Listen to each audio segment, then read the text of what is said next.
Ever wondered what happened to men who harmed women in medieval times? Did they just get away with it? Number 7. The cucking stool. Imagine being strapped to a chair and repeatedly dunked into a river or pond while the entire village watched and cheered. This was the reality for men who were found guilty of domestic violence or other offenses against women in medieval England. The cucking stool, sometimes confused with the ducking stool, was a punishment device primarily used from the 13th to the 19th centuries. When a man was accused of beating his wife excessively, yes, excessively because some level of discipline was unfortunately considered acceptable, local authorities might sentence him to the cucking stool. The offender would be secured to a chair, attached to a long wooden beam positioned over water. The chair would then be lowered and raised repeatedly, plunging the man into the cold, often dirty water. The number of dunkings depended on the severity of his crime. Sometimes, the chair would be held underwater long enough to bring the offender to the brink of drowning before being raised again. What made this punishment particularly effective wasn't just the physical discomfort or the risk of drowning. It was the public humiliation. The entire community would gather to witness the punishment, hurling insults and rotten food at the offender. In a society where reputation and standing in the community were everything, this public shaming could be more devastating than the physical aspects of the punishment. Court records from medieval towns across England document cases where men were sentenced to the cucking stool for excessive cruelty toward their wives. In 1313, John de Campen of London was sentenced to the cucking stool for beating his wife so severely that she lost the use of one arm. The city records note that he was dunked 12 times, once for each year of their marriage, during which he had tormented her body with various cruelties. Number 6. Fines and financial penalties. Money talked in medieval times, just as it does today. When men committed crimes against women, hitting them in the purse was a common form of punishment. Financial penalties varied widely, depending on the woman's social status, the nature of the crime, and local customs. In many medieval legal codes, assaulting a woman carried specific fines. According to the laws of King Alfred the Great in 9th century England, a man who grabbed a woman's breast would be fined 5 shillings. If he threw her to the ground, the fine increased to 10 shillings. And if he actually raped her, he could face a fine of 60 shillings, an enormous sum at the time when an average laborer might earn just 2 pennies a day. The Saxon-Spiegel, a 13th century German legal code, specified detailed financial penalties for crimes against women.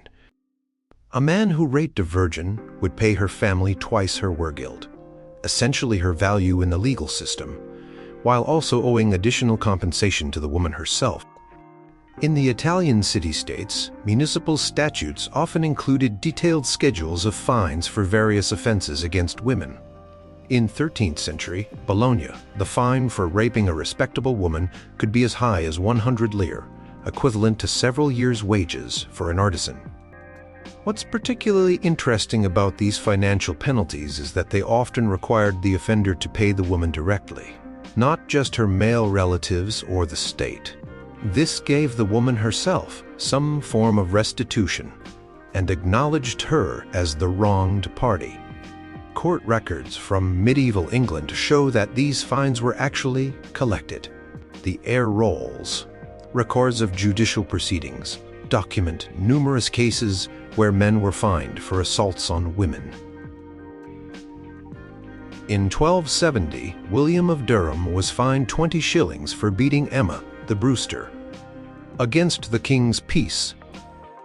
This fine went directly to Emma, not to the crown or to her husband. However, these financial penalties had obvious limitations. Wealthy men could simply pay the fine and continue their behavior, while poor men might be unable to pay at all, leading to imprisonment or physical punishment instead. And in cases involving noblemen and peasant women, the disparity in power often meant that justice was elusive, regardless of written laws. Number 5. Public shaming. Nothing stung quite like public humiliation in tightly knit medieval communities where everyone knew everyone's business. For men who mistreated women, being publicly shamed could be a devastating punishment that affected their social standing, business prospects, and even marriage possibilities. One common form of public shaming was the shame parade, or charivari.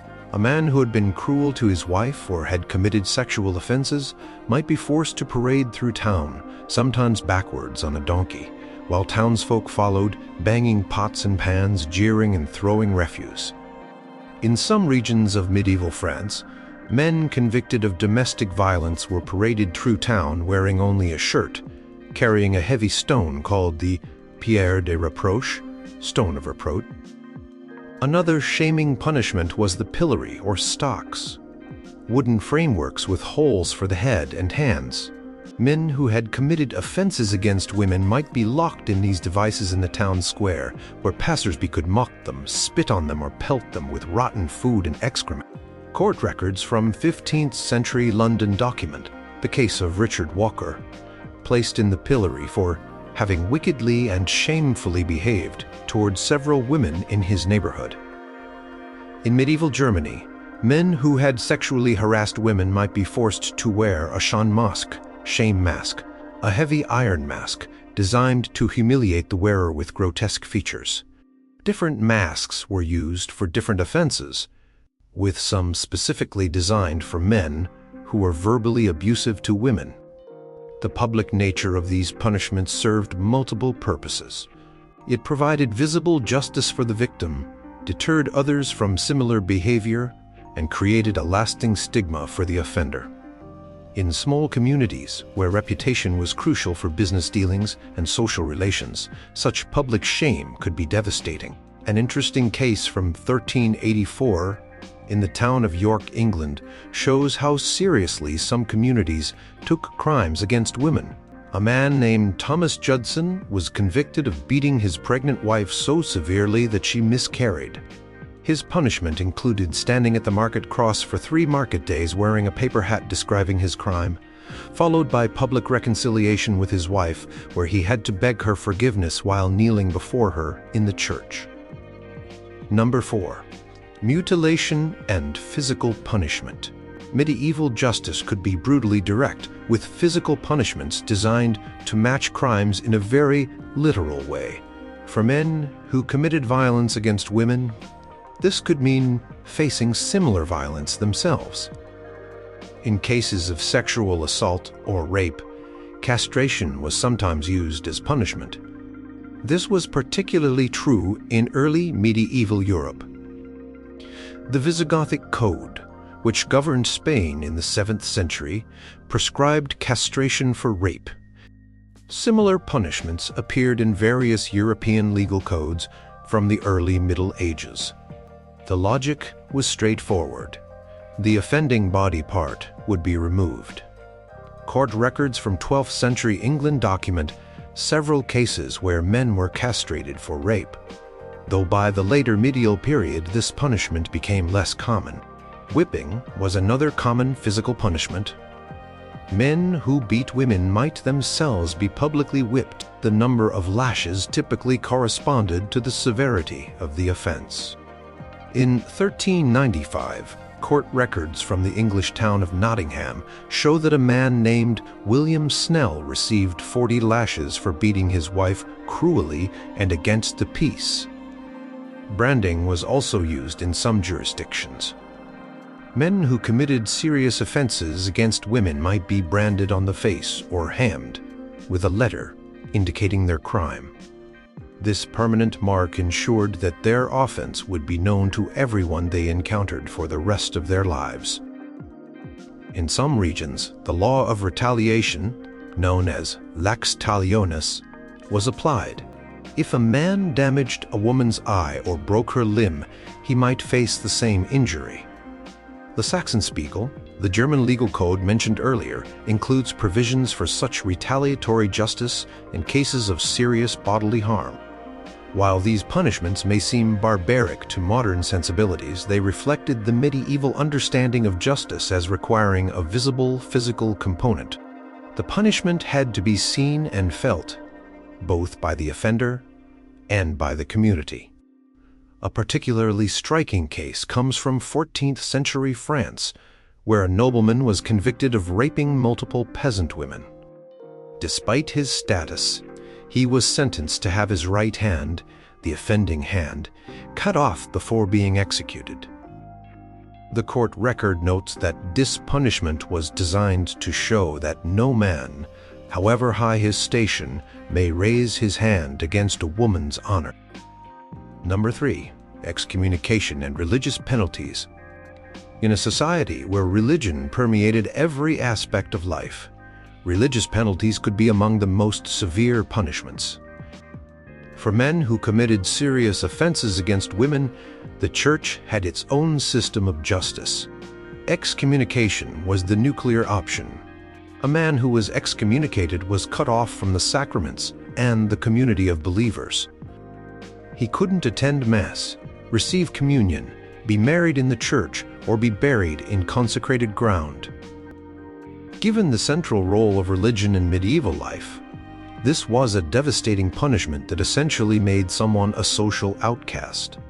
Church courts regularly heard cases involving sexual violence, domestic abuse, and abandonment. While they couldn't impose physical punishments directly, they could sentence offenders to public penance. This might involve standing barefoot outside the church during Sunday services, wearing only a simple shift, holding a candle, and publicly confessing one's sins as churchgoers entered and exited. The penitential books, which guided priests in assigning penances for sins, prescribed severe penances for men who harmed women, particularly in cases of sexual violence. For example, the penitential of Theodore, 7th century, mandated that a man who raped a virgin should fast for 7 years on bread and water, an extremely harsh penance that few could endure without serious health consequences. In more serious cases, men might be sent on dangerous pilgrimages as penance. A man who had gravely mistreated his wife or committed sexual violence might be required to undertake a pilgrimage to Jerusalem or Santiago de Compostela, journeys that could take years and carried significant risks of death from disease, accident, or banditry. Church records from medieval England document cases where men were brought before ecclesiastical courts for cruelty to their wives. In 1474, John Paston appeared before the Bishop of Norwich's court after his wife Margaret complained of his cruel governance and financial neglect. The court ordered him to treat her properly and provide adequately for her, on pain of excommunication. What's particularly notable about ecclesiastical courts is that they sometimes offered women an avenue for justice when secular courts failed them. While ecclesiastical courts certainly reflected the patriarchal values of the time, they did recognize wives as having certain rights that husbands were obliged to respect.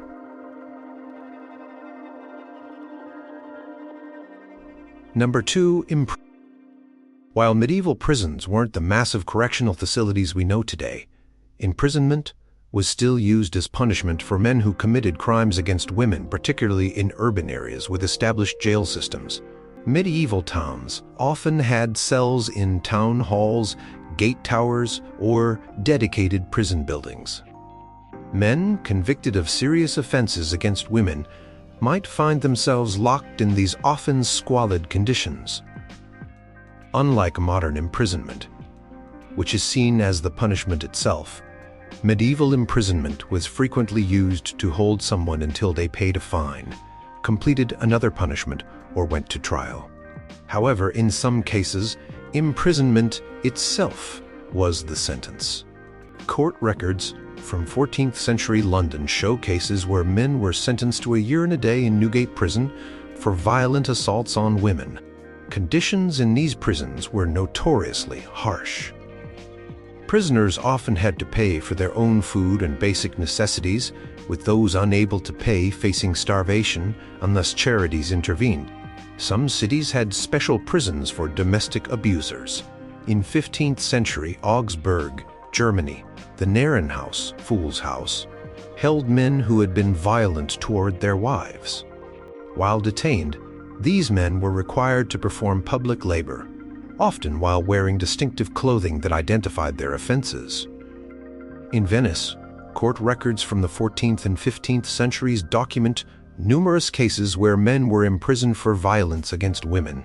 The city's Council of 40, which handled criminal cases, sentenced one Giovanni di Bernardino to 2 years in prison for beating his wife so severely that she lost her unborn child. Interestingly, imprisonment was sometimes used as a cooling-off measure in domestic violence situations. A man who had beaten his wife might be imprisoned until he calmed down and promised to behave better. While this approach seems inadequate by modern standards, it did provide temporary protection for the woman and formal recognition that the man's behavior was unacceptable. A particularly notable case comes from 1382 in London, where a man named John Fletcher was imprisoned for a month and then required to provide a bond of good behavior after throwing his pregnant wife down a flight of stairs. The court record specifically notes that the imprisonment was meant as both punishment and protection for the wife. Number 1. Execution. For the most severe crimes against women, medieval justice systems could and did impose the ultimate penalty. Contrary to some modern assumptions about the past, rape and murder of women were capital offenses in many medieval legal codes. Execution methods varied by region and time period. Hanging was common in England, while beheading was typically used in Germany and France, especially for offenders of higher social status. For particularly heinous crimes, more gruesome methods like breaking on the wheel might be employed. Rape was explicitly a capital crime in many jurisdictions. The Law Code of King Canute, early 11th century England, stated that a man who forced himself upon a woman shall forfeit his life. Similar provisions existed in the legal codes of medieval France, Germany, and Italy. Court records from 14th century Exeter document the execution of a man named Thomas Piers for the rape of a merchant's wife. Murder of women, especially wives, was also commonly punished by death. The belief that a man who killed his wife had betrayed the most basic trust relationship was reflected in the severity of punishment. In 1343, court records from Yorkshire document the hanging of William Proctor for murdering his wife after she confronted him about his affair with another woman. What's noteworthy is that these capital punishments were sometimes applied even when the victim was of lower social status than the perpetrator. While justice was far from equal across social classes, there are documented cases where noblemen were executed for crimes against common women. In 1447, Sir William Oldhull was executed for the rape and murder of a servant girl, despite his status as a knight and member of Parliament. In some regions, special aggravating factors could make execution more likely. The rape of a virgin, assault on a pregnant woman, or crimes in sacred places like churches might all tip the scales toward a death sentence. Execution served multiple purposes in medieval justice. It eliminated the offender, deterred others, and provided a visible demonstration that certain acts placed one beyond the protection of society.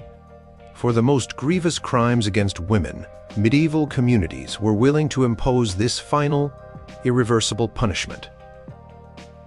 Did medieval justice adequately protect women? Were these punishments consistently applied across all social classes and regions, or did wealth and status often shield men from consequences?